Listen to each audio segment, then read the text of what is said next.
నమస్తే vision news కు స్వాగతం. ఈనాటి వార్తలు. 2024 స్వయం సహాయక సంఘాల లక్పతి దీదీలకు మంజూరు చేస్తున్న రుణాలను సద్వినియోగం చేసుకుని అన్ని రంగాల్లో అధికంగా ఎదగాలని జిల్లా కలెక్టర్ చదవడ నాగరాణి అన్నారు. ఆదివారం ప్రధానమంత్రి నరేంద్ర మోడీ లక్పతి దీదీ కార్యక్రమం కింద మహిళలను సత్కరించే కార్యక్రమంలో మహారాష్ట్రలోని జల్గావ్ నుండి పాల్గొన్నారు.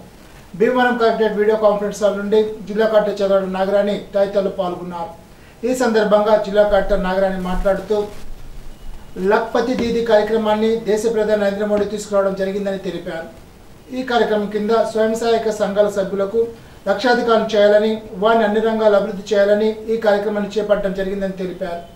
ప్రత్యేకంగా వ్యవసాయ రంగంలో కూడా మహిళలు ఆదాయాన్ని పెంపొందించుకోవాలని అన్నారు.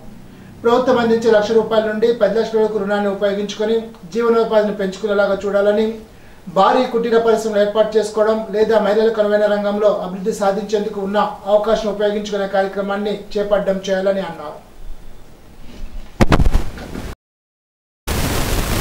జిల్లా ఎస్పీ అద్నాన్ నయీం మస్మి ఆదేశాల మేరకు జిల్లా వ్యాప్తంగా పోలీసులు అసాంఘిక కార్యకలాపాలు జరగకుండా గట్టి చర్యలు తీసుకుంటున్నారు. ఆదివారం జిల్లా వ్యాప్తంగా అన్ని పోలీస్ స్టేషన్ల పరిధిలో ఉన్న హోటళ్లు, లాడ్జీలు, క్లబ్లను ఆకస్మిక తనిఖీ నిర్వహించి విస్తృతంగా సోదాలు నిర్వహించారు. హోటల్స్లో నిర్వహిస్తున్న రికార్డులను, సీసీ ఫుటేజ్ను పరిశీలించారు. వివిధ పోలీస్ స్టేషన్ల పరిధిలో ఉన్న రౌడీ షీటర్లకు కౌన్సిలింగ్ నిర్వహించి సత్ప్రవర్తనతో మెలగాలని, లేకుంటే చట్ట ప్రకారం తీవ్రమైన చర్యలు తీసుకోబడతాయని పోలీసు అధికారులు హెచ్చరించారు. అసాంఘిక కార్యకలాపాలపై ఖచ్చితమైన సమాచారం ఉంటే పోలీసులకు తెలపాలని ఈ సందర్భంగా పోలీసు అధికారులు జిల్లా ప్రజలకు విజ్ఞప్తి చేశారు. భీమవరం మున్సిపల్ కమిషనర్గా ఛార్జీ తీసుకున్న రామచంద్రారెడ్డి పట్టణంలో సమస్యను క్షేత్రస్థాయిలో పర్యటించి తెలుసుకుంటున్నారు. దీనిలో భాగంగా ఆదివారం ఉదయం భీమవరం పురపాలక సంఘ పరిధిలో గల 35వ వార్డును మున్సిపల్ కమిషనర్ కె రామచంద్రారెడ్డి తనిఖీ చేశారు. స్థానిక ప్రజలు చెప్పిన పారిశుధ్యపరమైన సమస్యలను, అంశాలపై ఆయన అక్కడే వార్డు శానిటరీ ఇన్స్పెక్టర్ను విచారించారు. మంచినీటి సరఫరా సజావుగా జరిగేలాగా ఎక్కడా కూడా మంచినీరు కలుషితం కాకుండా చర్యలు తీసుకోవాలని ఆదేశాలు జారీ చేశారు. కమిషనర్తో పాటు DE Appalaraju, AE Krishnamurthy, sanitary inspector Suryanarayana Raju, ward సచివాలయ సిబ్బంది పాల్గొన్నారు. భీమవరంలో ఈ నెల 26 నుంచి 29వ తేదీ వరకు నిర్వహించే తెలుగు భాషా దినోత్సవ వేడుకల బ్రోచర్ను ఎమ్మెల్యే పులపర్తి రామాంజనేయులు ఆవిష్కరించారు. తెలుగు భాష ఔన్నత్యం యుగాంతం వరకు చెరగని ముద్ర, తెలుగు భాషాభివృద్ధికి ప్రతి ఒక్కరు కృషి చేయాలని ఎమ్మెల్యే అంజిబాబు అన్నారు. అమరావతి శాసనాల్లో తెలుగు లిపి ఉండడం గొప్ప విశేషమని, తెలుగు భాషోద్యమ నాయకుడు గిడుగు రామ్మూర్తి ధన్యజీవి అని, అటువంటి తెలుగు భాషా దినోత్సవ వేడుకలను 4 రోజుల పాటు నిర్వహించడం అభినందనీయమని ఎమ్మెల్యే అంజిబాబు అన్నారు. నిర్వాహకుడు రంగసాయి మాట్లాడుతూ ఈ నెల 26న కేజీఆర్ఎల్ కళాశాలలో ప్రారంభ సభ, 27, 28 తేదీల్లో విద్యార్థులకు పోటీలు, 29న ముగింపు కార్యక్రమాన్ని ఎమ్మెల్యే క్యాంప్ కార్యాలయంలో 24 మంది పండితులకు సత్కారం చేస్తామని తెలిపారు. కార్యక్రమంలో తెలుగు భాషాభివృద్ధి సంఘ నాయకులు కలిగొట్ల గోపాల శర్మ, టీడీపీ నేతలు కొల నాగేశ్వరరావు, విజృతి రాఘవులు తదితరులు పాల్గొన్నారు. భీమవరం పురాధీశ్వర శ్రీ మావులమ్మ అమ్మవారిని దర్శించుకున్న స్థానిక భక్తురాలు విద్యా చైతన్య శ్రీనివాస దీప్తి 8 గ్రాముల బంగారాన్ని అమ్మవారికి కానుక సమర్పించారు. వీరికి ఆలయ ప్రధాన అర్చకులు మధ్యరాల మల్లికార్జున శర్మ పూజ నిర్వహించి ప్రసాదాన్ని అందించారని ఆలయ సహాయ కమిషనర్ బుద్ధ మహాలక్ష్మి నగేష్ తెలిపారు. పత్రికా ప్రకటన స్త్రీలకు స్వేచ్ఛ ఎప్పుడు అనే నినాదంతో భీమవరంలో జమాత్ ఇస్లామిక్ హిందూ మహిళా విభాగం, గర్ల్స్ ఇస్లామిక్ ఆర్గనైజేషన్ విభాగం ర్యాలీ నిర్వహించారు. ఇందులో మొత్తం 100 మంది పైగా మహిళలు పాల్గొన్నారు. జమాత్ ఇస్లామిక్ హిందూ విభాగం కార్యకర్త అబిదా మాట్లాడుతూ మద్యం, డ్రగ్స్, గంజాయి వంటి మాదక ద్రవ్యాల వల్ల మహిళలపైన, చిన్నారులపైన, వృద్ధులపైన అత్యాచారాలు జరుగుతున్నాయని, అత్యాచారం చేసినటువంటి నేరస్తులను వెంటనే శిక్షించాలని, ఆ శిక్ష ఎంత భయంకరంగా ఉండాలంటే మళ్ళీ ఏ ఒక్క మహిళను కూడా అసభ్యకరంగా ప్రవర్తించాలంటే కూడా మగవారు భయపడే విధంగా ఉండాలని చెప్పారు. మనుషుల్లో దైవభీతి ఉండాలని, పిల్లలకు నైతిక విలువలతో కూడిన విద్య నేర్పాలని అన్నారు. అందులో భాగంగా ఐద్వా కార్యదర్శి పొగాకు పున్నా, జమాత్ ఇస్లాం హిందూ తరఫున సుల్మానా మారియా హుస్నా, అఖ్తారీ, తన్వీర్ ఫర్జానా, సుఫీ షర్మిల, సోను మొదలగు వారు పాల్గొన్నారు. బీపీ, షుగర్, ఫిట్స్, పెరాలసిస్ రోగులకు జీబీఆర్ ఫౌండేషన్ సహకారంతో ఉచిత రెగ్యులర్ మెడికల్ క్యాంపును ఆదివారం పుచ్చలపల్లి సుందరయ్య భవనంలో నిర్వహించినట్లు అల్లూరి సీతారామరాజు భగత్ సింగ్ సేవా విజ్ఞాన కేంద్ర ట్రస్ట్ చైర్మన్ బి బలరాం తెలిపారు. ఈ క్యాంపులో 100 మంది పేషెంట్లు వినియోగించుకున్నట్లు తెలిపారు.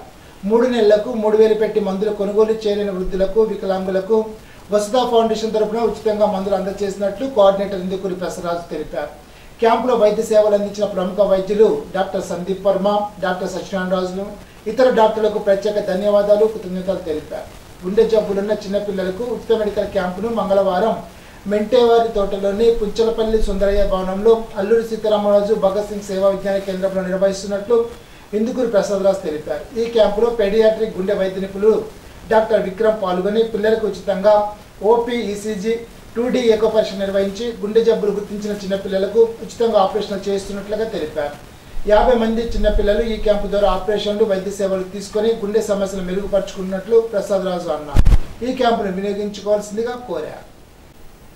గుమ్మంపాడు సిఆర్ ప్రహ్లాదపురంలో కొలువై ఉన్న శ్రీ సుబ్రహ్మణ్యేశ్వర గోమాలక్ష్మి సమేత నారికెల వరహాలక్ష్మి నరసింహస్వామి ఆలయంలో కొలువై ఉన్న శ్రీ కృష్ణ పరమాత్ముడికి గీతా ప్రవచనాన్ని చేయడానికి హైదరాబాద్ నుండి టీవీ ప్రవచనకర్త డాక్టర్ ఎన్ అనంతలక్ష్మి ఈ నెల 26న వస్తున్నారని ఆలయ చైర్మన్ పురపతి గిరిజి తెలిపారు. భక్తులు గీతా ప్రవచనాన్ని విని తరించవలసిందిగా ఆమె కోరారు. అత్తిరి మండలం ఆరువిల్లిలో గల రాధాకృష్ణ మందిరంలో ఆదివారం ప్రముఖ ఆధ్యాత్మిక వక్త డాక్టర్ ఎన్ అనంతలక్ష్మిచే సనాతన ధర్మ వైభవంపై ఆధ్యాత్మిక ప్రవచనం చేశారు. హైందవ సాంప్రదాయ ప్రకారం ఆచరించాల్సిన విషయాలపై విపులీకరించారు. కార్యక్రమంలో పెద్ద సంఖ్యలో హైందవులు పాల్గొన్నారు.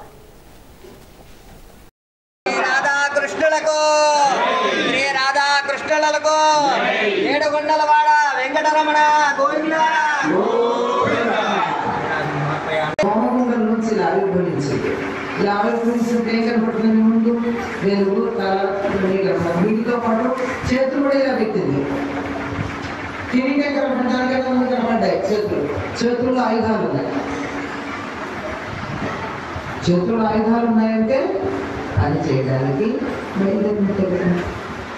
కనుక వాయిదా వేయడం అన్నది, ఆలోచించడం అన్నది చాలా పెద్ద శత్రువు. మన ఆధ్యాత్మిక మార్గంలో ఒక అడుగు ముందుకు వేయాలంటే బద్ధకాన్ని మించినటువంటి శత్రువు మరొకటి.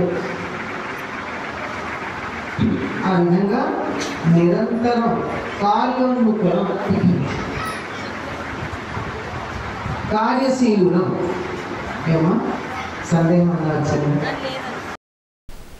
ఇటీవల నిర్వహించిన ఏషియన్ అథ్లెటిక్స్ ఛాంపియన్షిప్లో ఇండియా తరఫున ఉమెన్ అథ్లెటిక్గా తమ పాఠశాల పూర్వ విద్యార్థిని డి జ్యోతికశ్రీ పాల్గొందని తనకు మాంటిసోరీ స్కూల్ డైరెక్టర్ అనుపతి ప్రకాశ్రావు శనివారం తెలిపారు. జ్యోతికశ్రీ 6వ తరగతి నుండి 10వ తరగతి వరకు మాంటిసోరీ స్కూల్లో విద్యను అభ్యసించిందని చెప్పారు. ఇండియన్ ఛాంపియన్షిప్ అండర్ 23 తిరువనంతపురంలో 2023లో జరిగిన 400 మీటర్లలో 83.26 సెకండ్లతో తన లక్ష్యాన్ని చేరి విజయం సాధించిందని అన్నారు. 2024లో ప్యారిస్ ఒలింపిక్స్కి ఎంపికైందని తెలిపారు. ఈ సందర్భాన్ని పురస్కరించుకొని తమ పూర్వ విద్యార్థిని జ్యోతికశ్రీని మాంటిసోరీ స్కూల్ ప్రాంగణంలో శాల్వాతో కప్పి సత్కరించి 25,000 రూపాయల చెక్కును బహుకరించారు. కార్యక్రమంలో జ్యోతికశ్రీ తల్లిదండ్రులు శ్రీనివాసరావు, లక్ష్మి, స్కూల్ యాజమాన్యం, ఉపాధ్యాయులు పాల్గొన్నారు.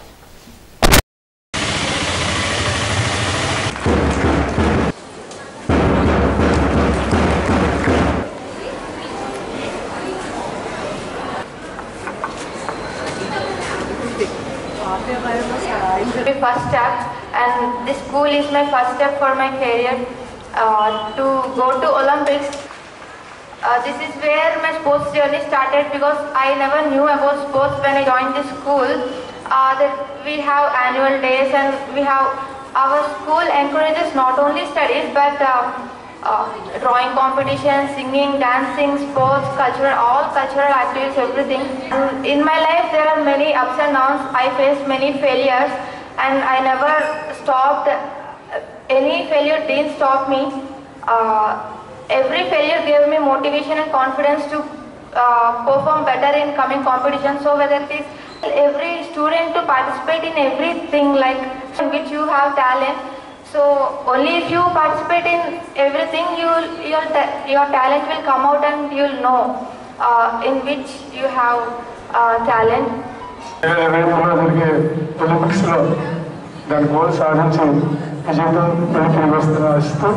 You can achieve anything.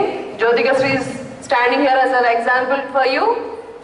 So please find out where you are best at and you have to work hard for that. It's not that it is very easy to achieve anything. She sacrificed many things. Good food or what she likes, what she needs. It may be a movie, it may be a food, it may be friends. Everything she sacrificed and she stands special here. Is it or not? If we want to stand special even, we need to sacrifice many things and ultimately achieve our goal.